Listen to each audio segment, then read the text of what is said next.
What's going on, YouTube? Just back with another video today.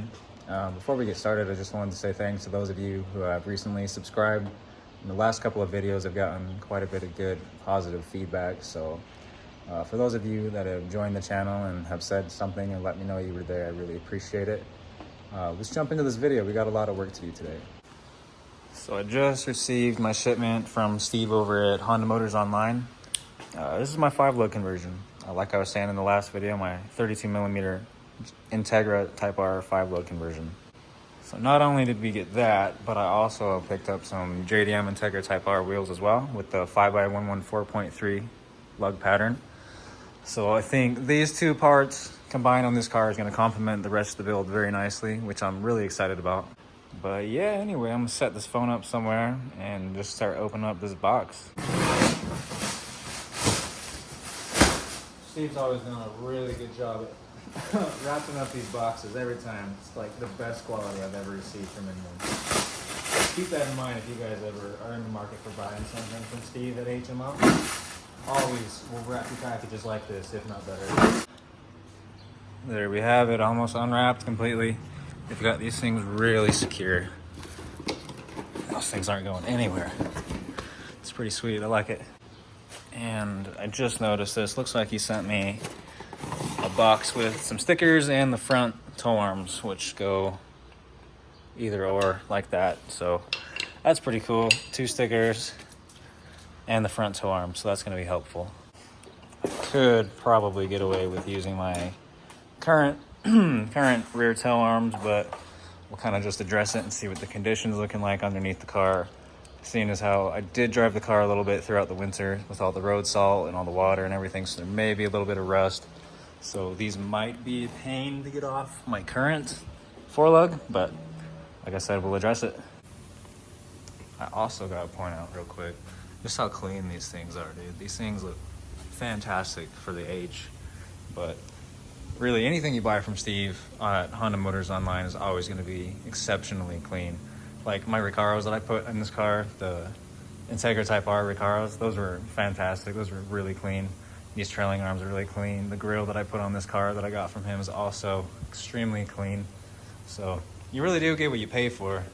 And you know, buying from a reputable company, you know, with all the scamming that's going on, you know you're going to get what you paid for. So there's that at least to keep in mind if you guys are ever in the market for anything. A little bit of a thumbnail action here, huh? All right, so I'm gonna get these wheels out of the way and get this 5-lug conversion out of the way. And first thing I'm gonna do is jack up the car, put all 4 corners on jack stands and take all the wheels off. All right, so now that the car is in the air, we can go ahead and take the wheels off. I'll be using pneumatic tools on this whole job. When I first did a disc brake conversion on my green EK over here, I did a 4-lug GSR disc brake conversion on it. Maybe we'll go over that some other day, but I had to use hand tools and that took forever. But definitely, if y'all can invest into some pneumatic tools, it makes it a lot easier and so much faster to get stuff like this done.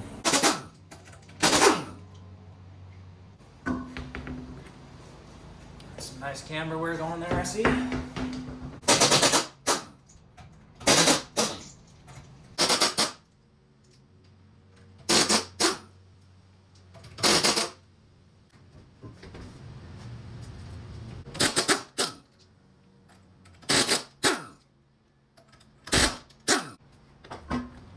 Some cords on there, huh?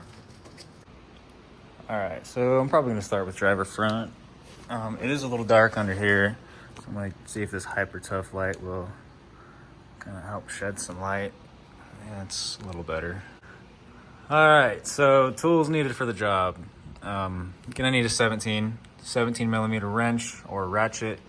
Gonna need, my sizes are a little wonky because these are aftermarket outer tie rods. So these would also be 17s as well.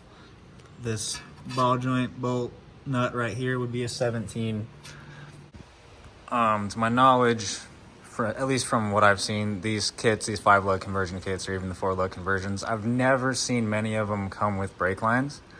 My kit, however, came with the steel brake lines, the hard lines. But in your case, if you guys were gonna do these, you would have to disconnect what would be a 14mm right here on the back of the caliper.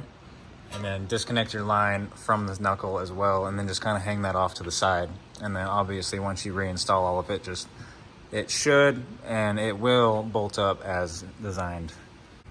But in my case, since I got the brake lines, I'm just gonna take this whole thing off as one, and there is a 10 mil up here that I'm gonna have to take off, and then there's a little clip right here that I have to slide off, and then this will slide out.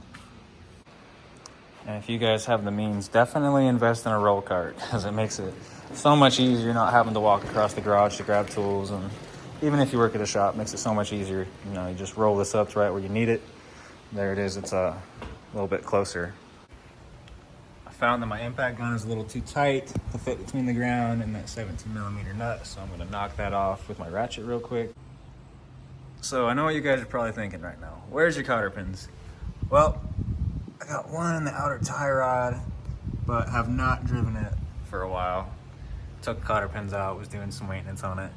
Anyway, like I said, have not been driving it like that, but I will advise when you guys do this, get new cotter pins. Always get new cotter pins, don't reuse them. And it's also a good idea to make sure you got these castle nuts, because the cotter pin will actually slide right in between those slots. If I can get it to focus, it will slide in between those slots. Then you just bend the cotter pin around. I can show you, this guy doesn't have a castle nut on it, but the idea of a cotter pin is you just bend that around the stud, and in theory it should keep that nut from walking out. Alright, so went ahead and knocked off that outer tie rod bolt nut. Outer tie rods are definitely something I need to invest in soon in the near future. These guys are pretty blown, and I'm pretty sure the other side's the exact same way. The inner tie rods, yeah, they could use a little bit of loving too eventually, but that's another video for another day. We'll do a complete front end overhaul, I guess. All right, now we can come up here to this clip on this brake line. Kind of a pain sometimes. That was a lot easier than it's usually been. But yeah, just pull on it with some pliers, and sometimes they come out like that. Sometimes they fight. I go ahead and crack this brake line loose, which I've already cracked it. Now you just gotta walk it off.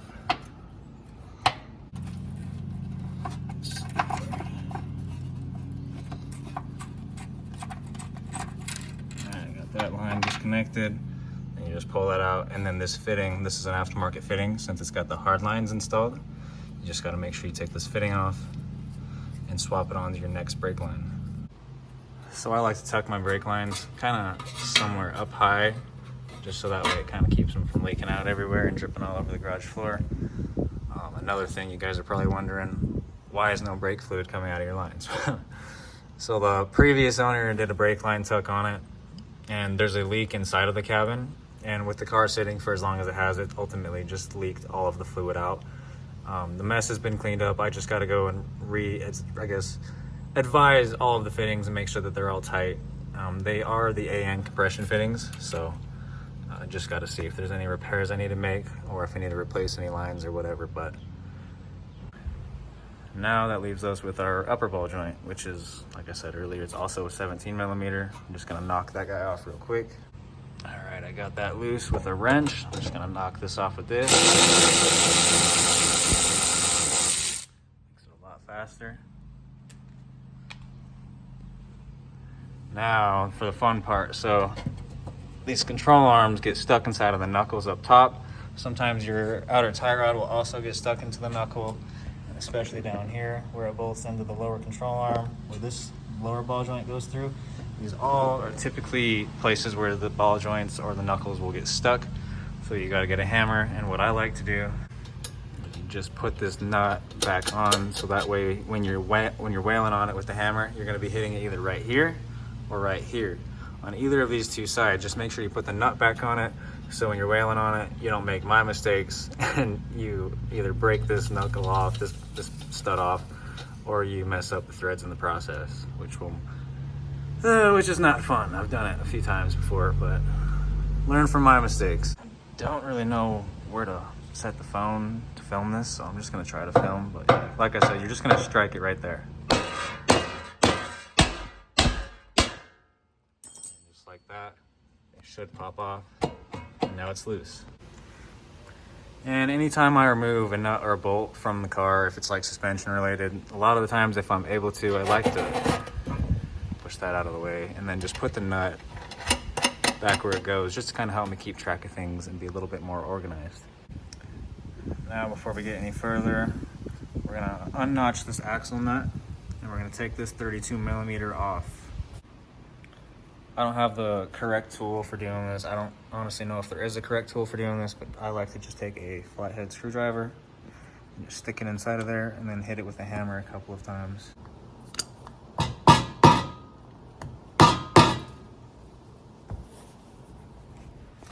Alright, now that that notch is out, grab our 32mm on the impact gun, and then this nut should come off.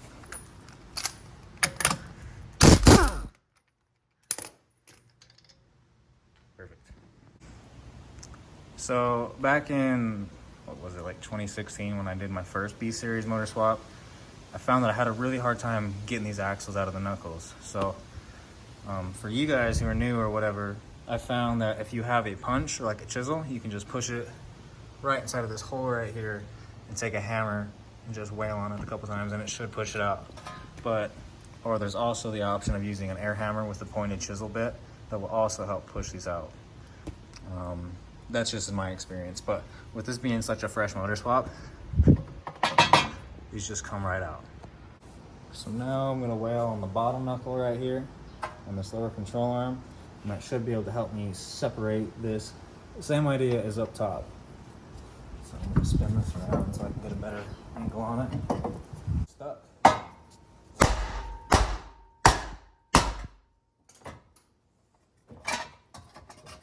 Just like that. Be real careful of your axle boot too. Maybe if you guys have a bungee cord, hang this up with a bungee cord, just because you don't want this boot to tear.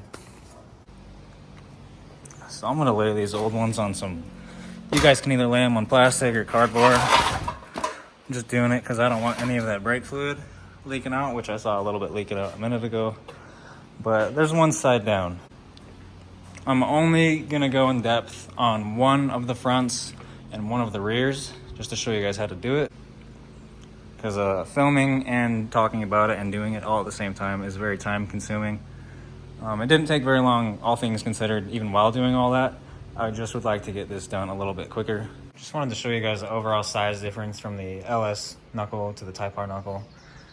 A few different things that are a little bit bigger, obviously, on the Type R versus the LS. So if you look at the rotor and the caliper on this one, as opposed to this one, even just looking at it, standing over top of it, you can see there's a much larger scale on the rotor, the size of the rotor, and the size of the caliper, which is pretty neat. So it's pretty crazy how big the Type R is as opposed to the base model. And install. I already installed the passenger side. So anyway, first things first, I want to get this bottom ball joint kind of pushed out a little bit so you can angle it down inside of the lower control arm. But you want to stick the top part of the knuckle in first, like up inside the fender. So that way you're not going to hit the fender. And just stick your axle in. And just like that. So.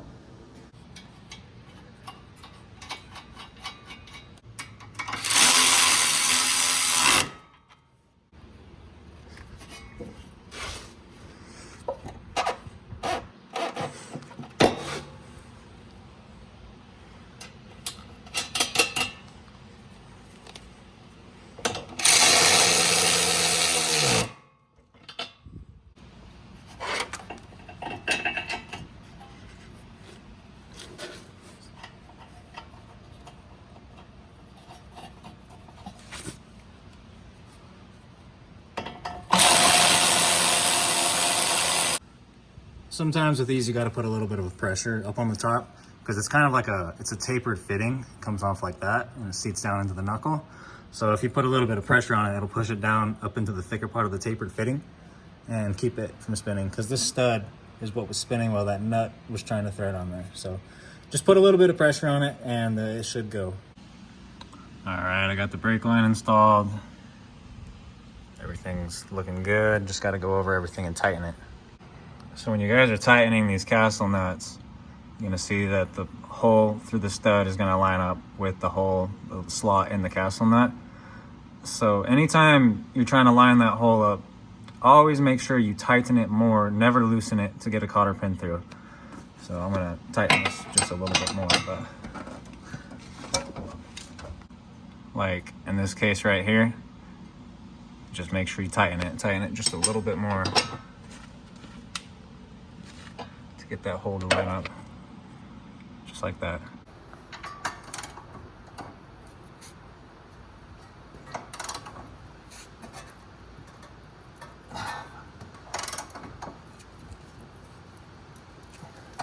Can't really see it very well, but the lower one's tight and the hole is lined up with the slot in the castle nut, like I was just explaining a minute ago. And since there's enough room to get my impact on this outer tie rod, I'm going to tighten it that way. And with this being an aftermarket outer tie rod, there is no castle. There's no castle nut. So just make sure you get everything tight and just put a cotter pin through it. But like I said earlier, we're definitely going to look into doing OEM front end rebuild on this eventually, if not better than OEM quality. But right now we're going to go ahead and do this 32mm axle nut.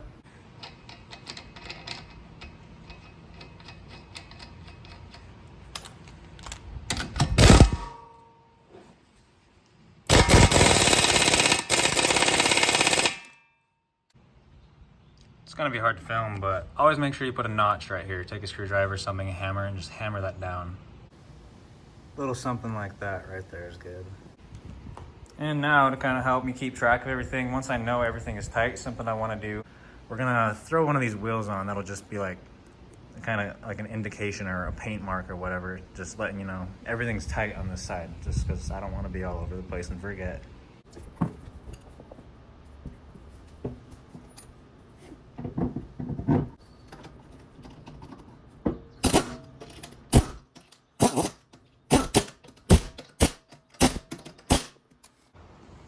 I knocked out this side a little bit earlier just to help save on some time, but yeah, anyway, everything's tight on this side. Again, make sure that axle nut is notched and locked.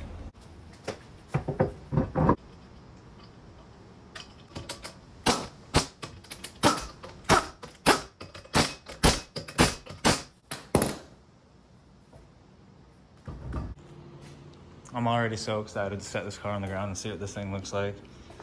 It's gonna be so sweet, dude. It's been a conversion I've always wanted to do, especially with these JDM Type R wheels as well. It's pretty exciting, to be real. I'm gonna lower the car down, set it on the ground real quick, and take a lunch break just to let this suspension settle down a little bit. These tires are a little bit taller than the tires that I had on the other set of wheels that I was running, so I just want to get the suspension somewhat dialed in here at the house and while I'm working on it, so then when I am ready to take it to work and do the alignment, I should be good to just either drive it there, which I'm hoping I'm gonna do, or just trailer it there. But either way, I wanna get the suspension dialed in real quick.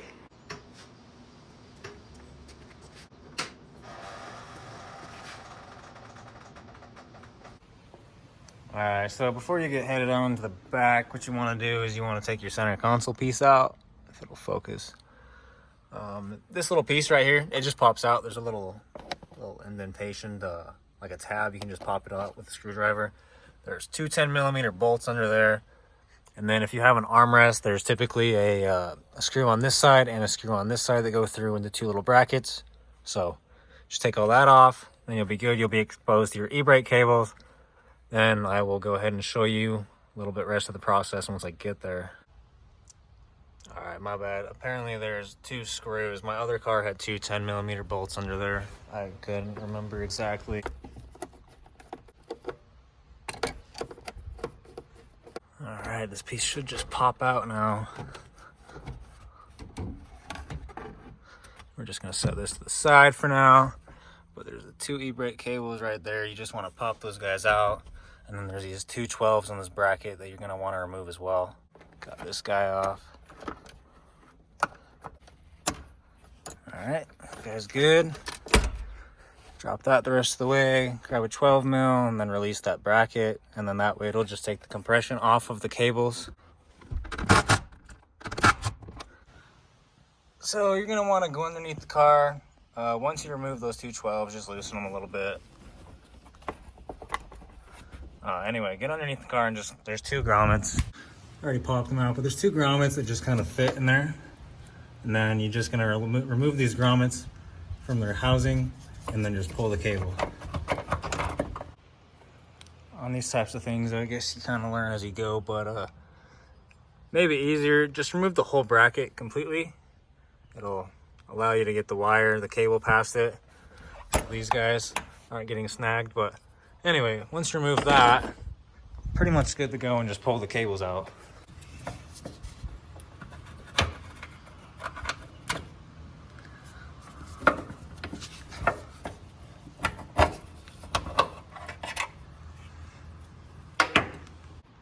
I was inspecting the e-brake cables on the car and I noticed that this bracket is bolted up behind the gas tank a little bit, which isn't an issue, but the issue is someone cut this bracket off. So at least there's a gas tank strap that I'm able to tuck this back behind, and we still have this bracket as well, but it's a little unfortunate that this is cut. I doubt that was anything that Steve over at HMO did, but it still is a little unfortunate that we can't bolt it up 100%. Maybe there's something I can work as far as taking this old bracket off. This bracket right here. But I'll just have to get the cable out, see what it looks like. But this cable does tuck underneath the gas tank a little bit. Also, I got this figured out a little bit.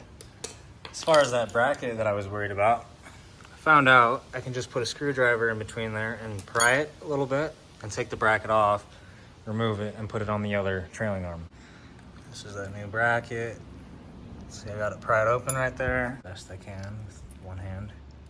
Just kind of bend it back with some pliers and it's like nothing ever happened, right?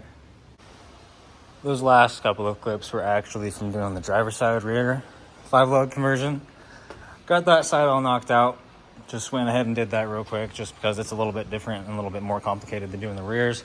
So this side should be a little bit more straightforward and I'll be able to give you guys a little bit better examples of how to go about it. So this is something that I've always done on these Hondas because these bolts tend to break a lot. Those bolts, these guys, this one, that one, these bolts down here, these 17s down here, they tend to break off a lot, or the heads will round off of them. I did this 4-lug a couple months back, so everything on the other side came off smoothly. We'll see about this side. But what I like to do is I like to take a ratchet and just knock every one of them off by hand first, so then that way you're not hitting with an impact gun, which is very abrupt and very violent, and could possibly round the head or even break the bolt off inside of the holes. So what we're gonna do here, just wanna crack them all loose.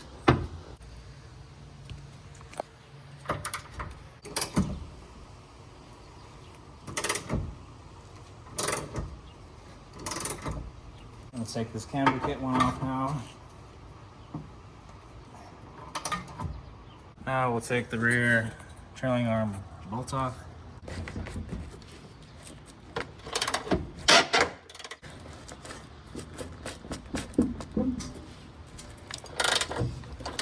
There's also this brake line right here. That's loose too. Same with the front, there's a little clip right here. Just gotta kind of pry that off with some pliers.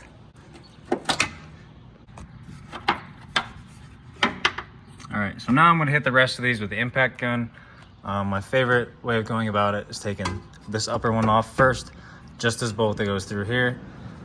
Then you loosen up the toe arm bolt, taking that out all the way. Take out the rear lower control arm bolt, and then leave the two 17s in here, holding this whole unit in, and then take one out at a time while kind of holding the whole thing up. Or you can put a jack under here too and hold it up if you want.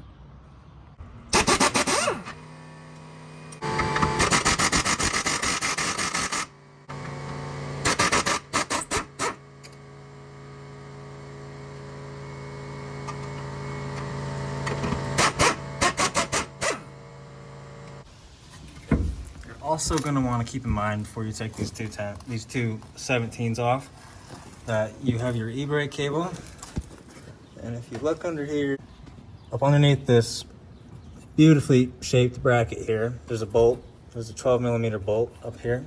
Same with right here. There's a 12mm bolt with a bracket for the e-brake cable right there as well. I already pulled the cable out in the other shot.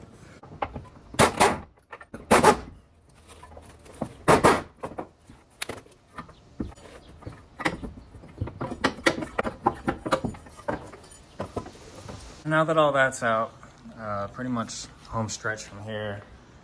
Like I showed you earlier, Steve sent me these camber kits, which I believe face up. Yep, they do. They face up like that. So I'm gonna stick this guy through real quick, get her all tight. And I'm only gonna get it snug for now. I'll explain why here in a couple minutes. And now we're good. 14mm.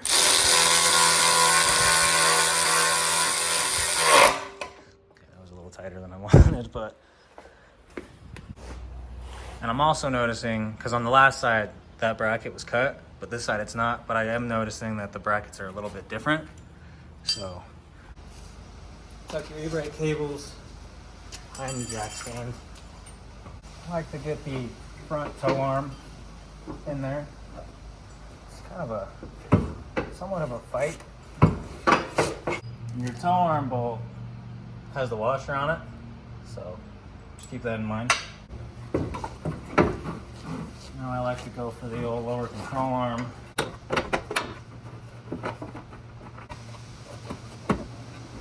This one's a little bit harder to get the threads going, so don't use a power tool, just use a wrench or a ratchet, or not even a ratchet, just use a socket just to get the bolt started. Don't want to be stripping out the threads inside these trailing rings. Now that you got all your 14s in, all that's left is your two 17s, which hold the whole base of the trailing arm in. And just like that, this whole assembly's in. Before I put any compression on this and jack it up, I'm going to just get these a little bit tighter, just so I'm not wrenching it all the way in, because the bolts are sticking out like that far. All right, you're probably not going to be able to see very well. So anyway, the bolt's not all the way bottomed out. It's just out enough. Yeah, no, it's not even worth showing you guys. But what I'm going to do now is I'm going to put a jack up underneath the bottom side of this rotor. Not on the rotor, just on the bottom side right here where the hub mounts. And I'm going to put some compression up on this whole thing, enough to where the point that the car starts to lift off the jack stands a little bit. And the idea behind that is it's going to put a full load, if you will, on this rear suspension assembly. So then that way you can tighten all your bolts down. Because if you tighten them now, tighten them all the way down now, every one of these bolts now, and then lower the car on the ground, it's going to tear these bushings. There's a bushing in there. There's one inside the rear tow arm. Obviously there's the big bushing right there. And there's one inside your lower control arm as well. So like I said, put the jack under it, put some compression on it, just enough to the point that the car starts to lift off the jack stands. Tighten all of your bolts all the way, then release the jack, and then it's all the way as if it's under complete load. So hopefully that makes a little bit of sense. Car should be slightly off the jack stands, just enough to simulate an actual load on the suspension. All right, we got everything tied on this side, and I'm gonna go ahead and put that wheel on real quick, then get underneath the car and finish up all the e-brake cables and put the exhaust heat shield back on.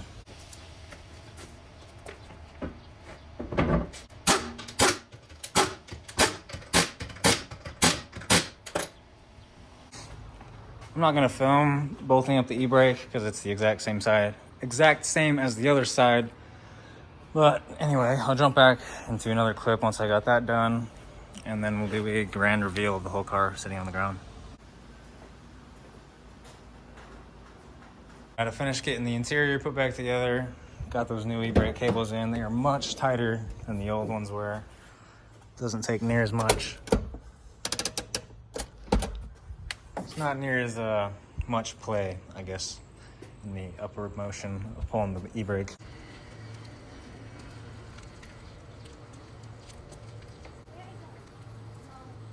So I guess the next two steps of this whole 5-lug conversion would be bleeding brakes, which I'm not ready for yet, so I'm not going to bother with it. And since the car doesn't run yet, I'm not in a hurry to take it to the rack and do an alignment on it. So as of right now, I guess it's done. The suspension is settled quite a bit since I lowered the front end of the car. The rear is still settling a little bit, but as I drive it, it'll settle much more. Probably about another 1.5 to 2 inches more. But yeah, that's that. It's pretty sweet. I'm pretty happy with it. It's really exciting to finally have these final touches. Like I said, all I need now is just that rear Type R seat and a little bit of paint on the front end, and it's done. And get it running, of course, but I'm so happy with it. That looks so good. Pretty excited about it. Yeah, I guess at this point I'm just gonna clean up, but thanks for sticking around and watching, and I hope you guys learned something. And if you got any constructive criticism, feel free to drop it in the comments.